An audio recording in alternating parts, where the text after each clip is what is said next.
right, good morning, everybody. If we could please have your attention up in the front. Just to go through why we're here today and just some information this morning. Every year, we're lucky enough to partner with what's called the Eastchester Tuckahoe Historical Society and Eastchester Rotary Organization.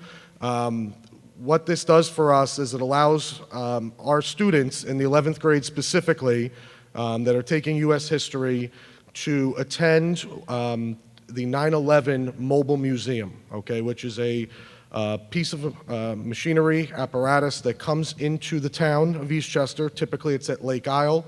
This year it will be held at the Immaculate Conception Church parking lot. And basically on October 6th, our 11th grade class is going to have the opportunity to take a trip over to the 9/11 Mobile Museum. And we're lucky enough to have some guests here with us each year that come to do a little introduction to what you're going to see on that day, but they're also going to talk about their experiences on September 11th, 2001. And many of these individuals had very close connections to that day, and they're here to share that information with you in preparation for the upcoming trip on October 6th. Okay, so without further ado, I'm going to introduce our first speaker, Ms. Carrie Foley, to the podium, and she will introduce the other speakers as we go, and we really appreciate your respect and understanding of the information you're about to hear. Thank you. Thank you. Good morning. Can you hear me? My name is Carrie Benedict Foley. I'm a 1991 graduate of Tuckahoe High School. Long time ago. Back then, I had 47 kids in my class, so I see you've grown a little bit. So I was married to Danny Foley, a fireman who died of 9/11 cancer, and his brother, Thomas Foley, died on 9/11, also FDNY. We have created the Foley Family Foundation, which is a 9/11 education foundation, and this is the foundation in conjunction with the Eastchester Rotary that is bringing the mobile museum every year to town for you to experience. I started a little project in memory of my husband where, we designed a shirt, and I've asked everyone to take pictures when they're wearing his shirt. So that was what was showing up on the screen, which is now just on the computer. Technical difficulties. But over the past couple of years, we've gotten up to about 300 pictures, and people are wearing the shirt around the world and sending me the pictures, and that's what's displaying on the screen. And that is just to help keep his memory alive for my children. So we are each here to talk a little bit about our own experiences, and I will speak again later about my whole story, but I would like to introduce you to Reverend Andrea Rayner, and she will come forward and tell you about her story on 9/11 being a minister down at Ground Zero.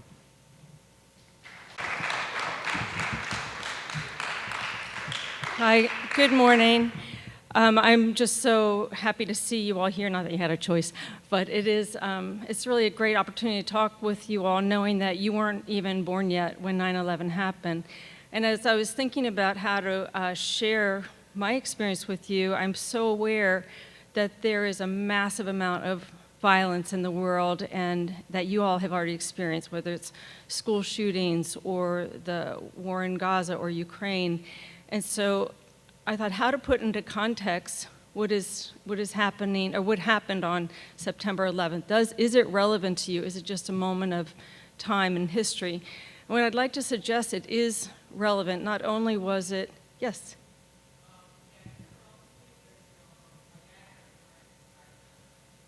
It is relevant to you then.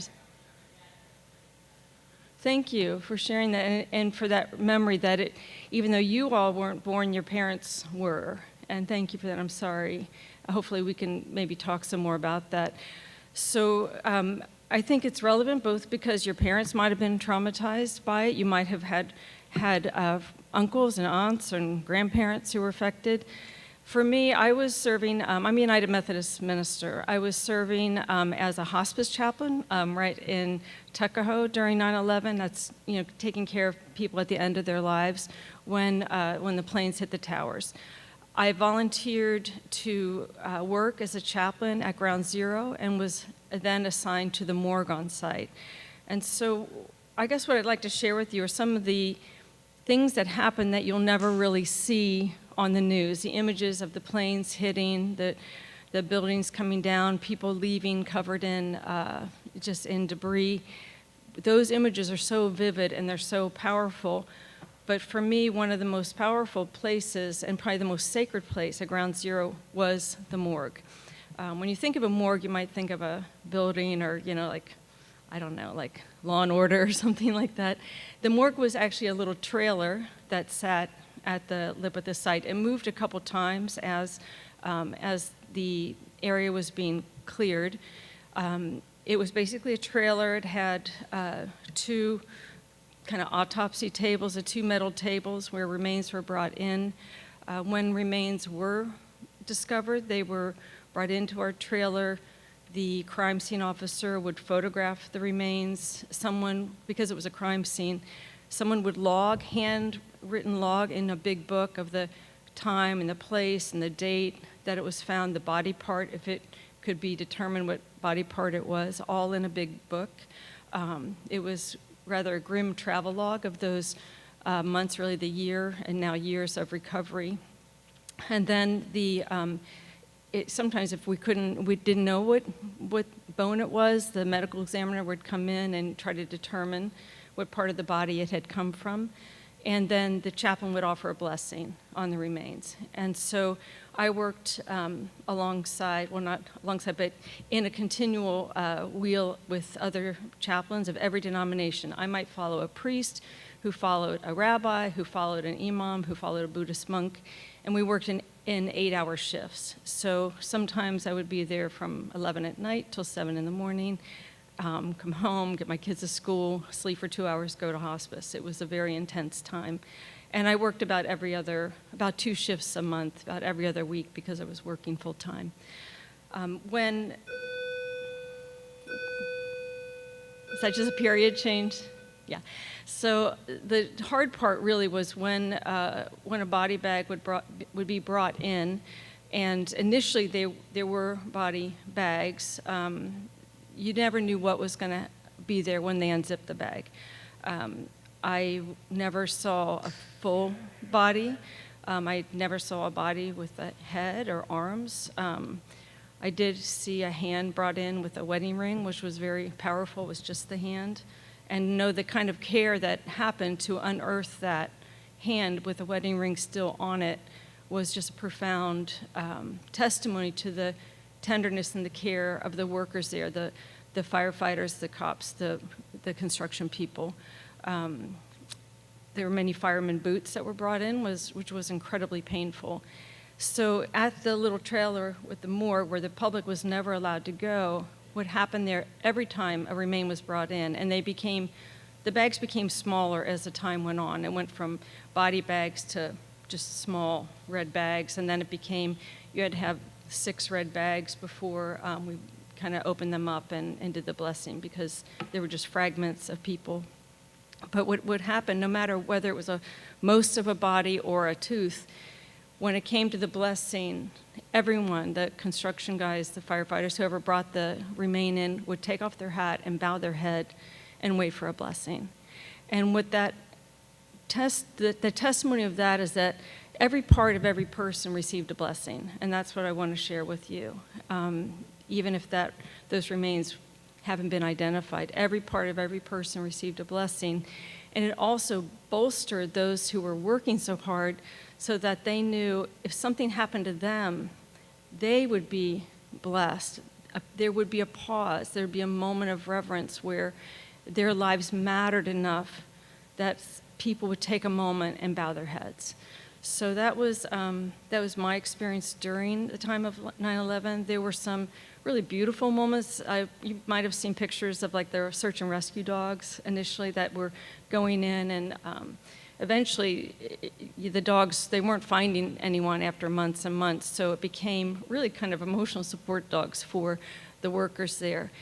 And I'm a big animal lover, and I love dogs, and he would see the dogs in the wee hours of the night start to really, their spirits would just sag, because they were there to rescue, they were there to find, and there wasn't anyone to find or rescue. So occasionally in just the middle of the night, a firefighter or a construction person would kind of half bury a colleague in just some rubble, and the handler would bring the dog over, and you would see the tail of the dog come up, and it would get so excited, and it would, unearth this person. It would pull the person out of the rubble, and everyone would cheer, and the tail would go up, and our spirits would go up, and it was that reminder that that we all needed to be found. We all needed someone to look for us and to be found. And the care for those dogs was really care for one another, that when we needed to have our spirits lifted. I was diagnosed with cancer, with 9/11 cancer twice since my service there. My husband sometimes says to me, "I wish you'd never gone down." And I always say, even knowing what I know, I would go down 100 times over. And that was the feeling, because for a short time in this country that is so divided, we were all together. And the best of humanity was meeting probably the worst of humanity and the violence that we can do to one another. So I just encourage you to take inspiration from those who went into the towers when everyone was leaving, and even the stories now of children blocking their friends from bullets coming into a church. So the best of us is always there waiting to meet the worst. And so I hope that you find that strength and inspiration from some of those stories. Are there any questions for me about the morgue or about service there? All right, well, I have a little book. I've written a couple books, but there's a little, on my first book, the publishing company just excerpted all of my 9/11 chapters, and for the 20th anniversary, I'm just going to leave it here for the library. And I have a short story on Amazon. It's probably free, called The Choice, and you're welcome to take a look at that. But thank you guys so much for your attention. Thank you. As mentioned earlier, I'm Carrie Benedict Foley. And please, if you have any questions during any of our speeches, raise your hands. We're happy to answer any questions, and then there'll also be a time at the end. So just to tell you a little bit about my story, and like Andrea said, none of you were alive, but every single one of us who was alive on 9/11 remembers exactly where we were and exactly what happened. So on the morning of 9/11, I'm a big equestrian, and I was riding horses at Twin Lakes Farm, and we got a phone call on a regular house line that a plane had hit the World Trade Center, and you kind of just thought it was a little tiny plane, a little accident, nothing big. And then my trainer said, "I think you better go home." And I said, "Oh, okay." And as I'm going home, I had a beeper, which also dates me, but it just kept going off as I'm driving home, and I had like a 5-minute drive. I get home, and my husband, who had he was not working at the moment, and he had come off a shift the night before, so he was still sleeping. I went riding at like 6 a.m., so it was about 8:45, 9 o'clock at this point, and he was just getting up. Someone had called the house and told him what was going on, and he said, "My brother's working," and he said, "I have to get down there right away. I have to find him." And all the ticker tapes going along the bottom of the newsreel said, "Every first responder in the tri-state area, report to the World Trade Center. Report to your firehouse, to your police department. Just get to work, and we have to react." So he was leaving the house, and I kind of said, "Don't go." And same thing as Andrea said, he's like, "I'm going. There's no question about it." So he left, and I knew he was leaving. It was just kind of like, okay, I know you're going to go. So he left, and we didn't hear from him for hours. But I knew that he was safe, but we just didn't know if Tommy was safe. That was his brother. So kind of trying to reach their parents and communicate, and it wasn't until about, I would say, 6 p.m., so that's like 9 agonizing hours of wondering, for their parents if their boys were safe. And we heard from Danny at that hour, and he just said, I haven't found Tommy, I haven't found anyone in Rescue 3, but I'm going to keep searching. And that's what he did. So they stayed down there. They would work in kind of 36-hour shifts. They would just stay down there and then come back to the firehouse, regroup, maybe come home and shower. We all had set up like a base camp, sort of, at the Foley's house in Rockland County. And they would shower, wash their clothes, and head back down to Ground Zero to look again. And the one thing that their parents said was, you have to find Tommy. So, at this point, Danny was safe, and he had his cousin's a firefighter in Florida, kind of lots of family and friends all working as a group. So about 10 days later, they found what was left of Tommy. And just like Andrea said, it was like a little red bag of dust. So they were able to identify him because he had had a surgery on his knee, and he had a screw in his knee, and they were able to do DNA testing in that area of what they found, and they had also, he used to wear a little shark tooth necklace, and they had the tooth of the necklace. And they were able to basically identify that it was him because they had found their entire group in the same area.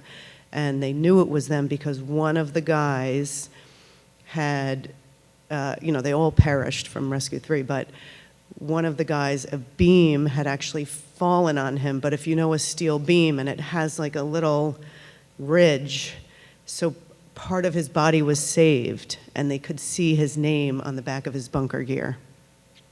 So then they knew that the guys were all in that area, and they were able to find all 8 of the guys from Rescue 3 and have some closure for everybody. So I am also a funeral director, so my husband and I were able to go to the morgue and pick him up ourselves and talk to the medical examiner and meet with the minister. It wasn't Andrea, but everybody, like Andrea said, was so unified, so coming together as America, as one, not divided, and just to be united in trying to react to what was going on in this country. So that's the story of what happened on that day. But to let you know how 9/11 is still impacting us, my husband then died of 9/11 cancer in February of 2020. He was diagnosed in February of 2019 with 9/11 related pancreatic cancer. They gave him 1 year to live, and he lived 1 year. And he said the same thing. I would never change what I did. I would go down there, I would find my brother, I would find as many first responders and civilians as I can to give closure to people and to bring them home to their families. So we have 5 children who were not born on 9/11, but 9/11 is a huge part of their lives. We go to the memorial every year, we go to the firehouse every year, and we just keep the Foley family brothers' memory alive. So although this is not playing up there, but that was my little project to spread Danny's memory around the world, and it's still growing, and it's wonderful for my children to see that their dad is all over the world and being remembered by friends and family. We started the Thomas J. Foley Scholarship Fund after 9/11, after Tommy died, And then when Danny also died in 2020, due to 9/11, we started the 9/11 Education Foundation. And that is what is bringing the mobile museum to you. So we raise money to bring the mobile museum every year to usually 2 different places, one being Eastchester and then one to another school. So it's going to Tappan Zee High School before it comes to Eastchester. The other thing we are doing, and this has just started, that we've gotten involved with this, but we are working with Assemblyman Slater trying to get 9/11 education mandated in New York State. And this would be called the Joseph Spoor Bill. He is one of the guys from Rescue 3, and that family is the one who started it about a year ago. And we just got involved with them, and we are trying to get as many people to say that this is important and it should be mandated. Because as I mentioned, I have 5 kids, and sometimes they go to school on 9/11, and I'll say, did they teach about it today? Did anyone talk about it today?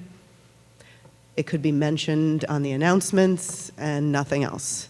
And this is a huge part of our history, not only because of what happened that day, but because of what still happens. And people are dying every day of 9/11 cancer. So the amount of firemen that died on 9/11, 343, there's now surpassed that amount of firemen alone who have died. So it's bigger than that number. They have died from cancer or other related illnesses. That's just firemen. There's policemen, first responders, ministers, civilians, anyone who lived down there. So the amount of people that are sick and dying since 9/11 is growing and growing. And that's something that we feel very strongly about educating people on, and just letting you know what happened and what is still happening. And that's why that's one of our, big things with the Education Foundation. So, anyone have any questions about anything in our foundation or my family or anything like that? But we'll be here at the end as well. And, you can come up to us and talk to us. We're just regular people who went through the tragedy, firsthand. So I'll call forward now Paul Ranalone. He's an Eastchester fireman, and he does have some current guys here with him as well, and then I believe fire truck outside that we'll be able to go see. So Paul was Eastchester fireman on that day and went down to the site and has his story to tell to you as well.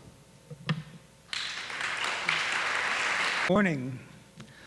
My name is Paul Ranalone. I'm currently a member of the Eastchester Board of Fire Commissioners, but 24 years ago, I was a lieutenant in the Eastchester Fire Department. And I was off duty on that day, and I was working at my family business, and my sister called me up shortly after 9 o'clock and said, I heard a small plane hit the World Trade Center. And I really didn't think much of it because I remembered right after World War II, a B-24 bomber had hit the Empire State Building. And very little damage to the building itself, although several people were killed. But until later on that day is when I found out what actually happened. And this is the story of what Eastchester firefighters did on that day. From Wednesday, I should mention, I have a friend of mine, we've been friends since we were kids, and he was a member of FDNY at the time also. And after it was all over, about a week after it was over, I asked him, did you lose anybody you know? And he said he lost 50 people that he knew.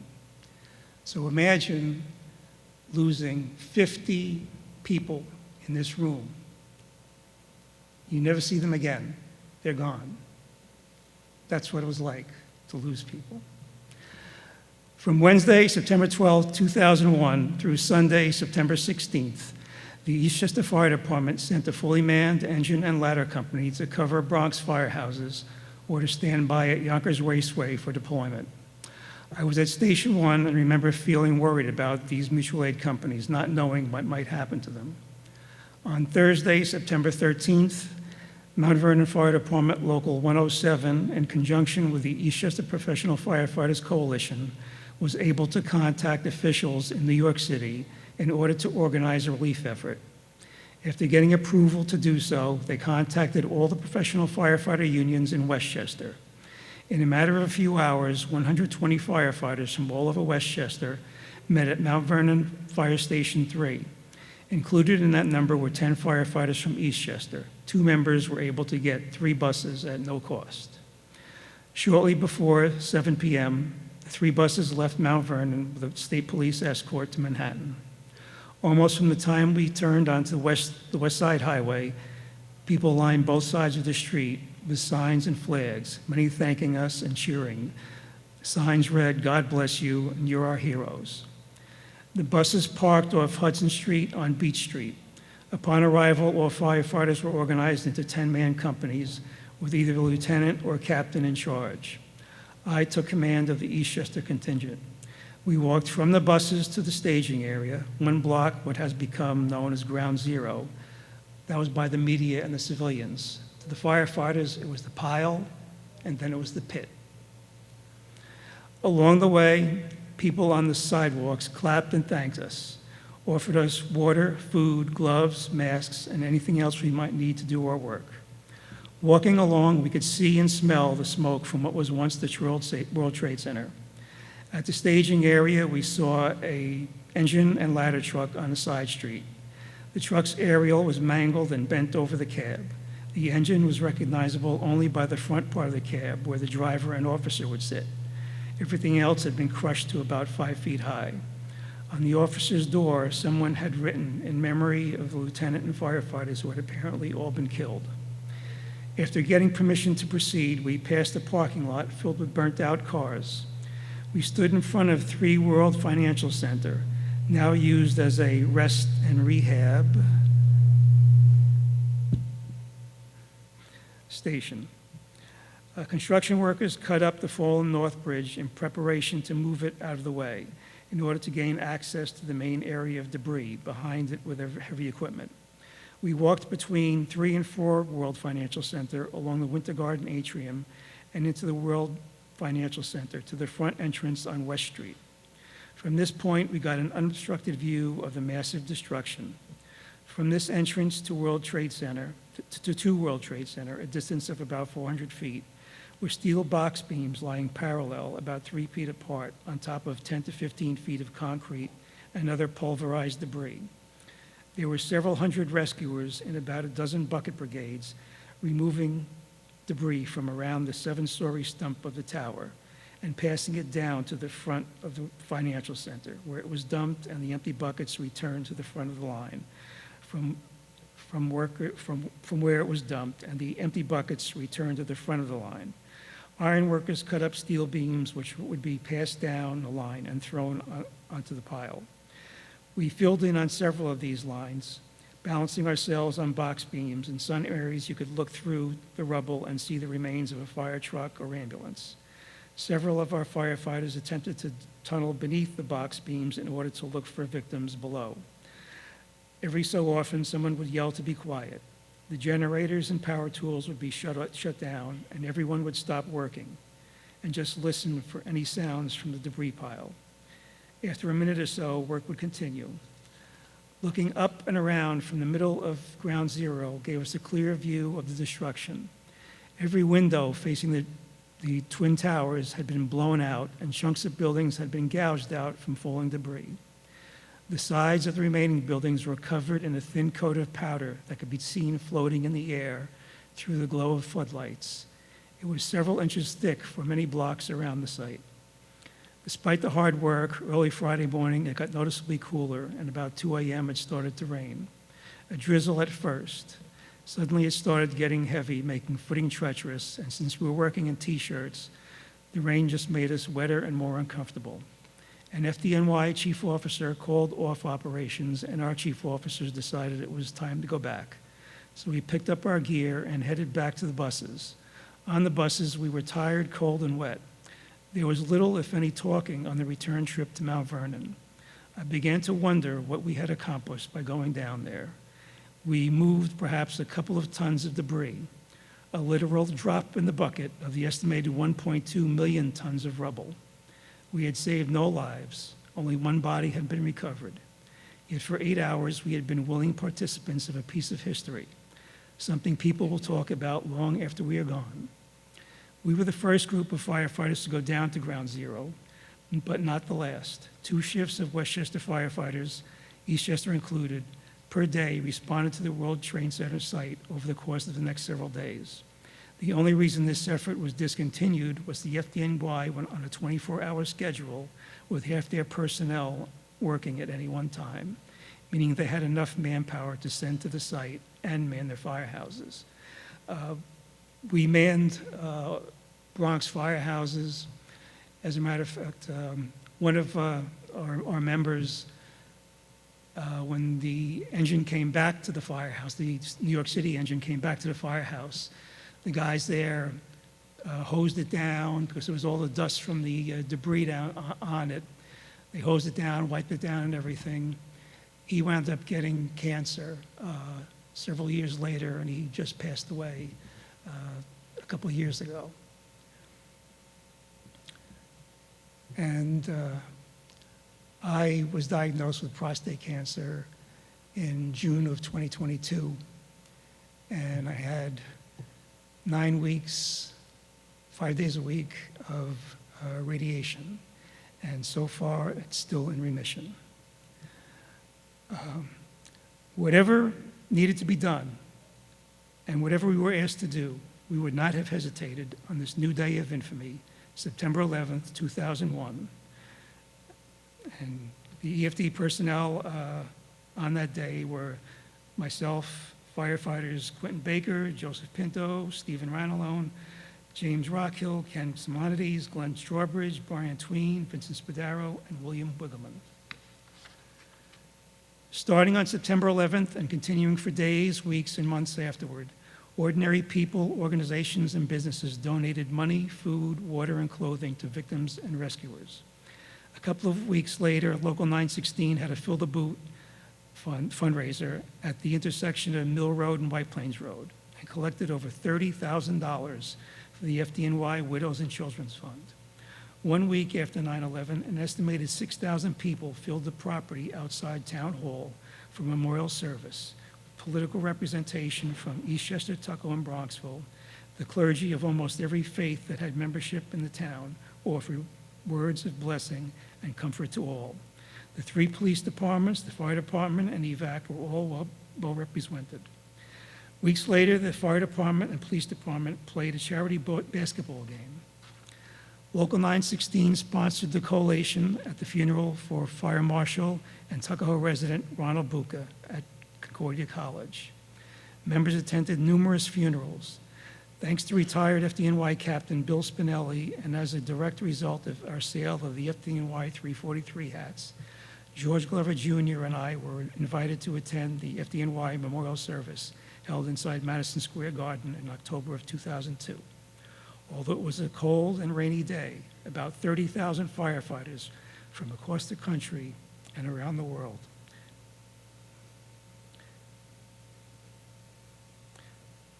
marched in a parade prior to the services.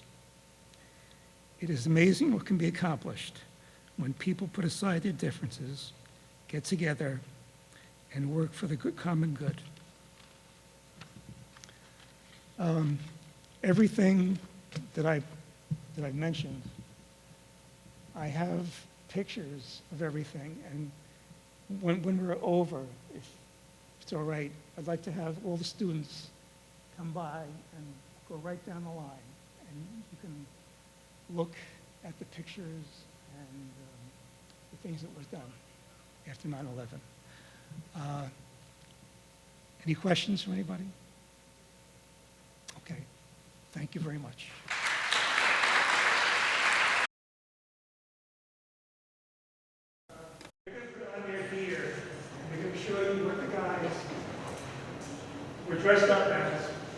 into the fire, going into the World Trade Center. The turnout gear, that's the boots, helmet, and coat, that's 30 pounds. The air pack is another 30 pounds. The set of irons and the hose pack here, these are 20 pounds each. So each of the firefighters carrying in, going into the fire, into the World Trade Center, carrying 70 pounds of equipment on their backs.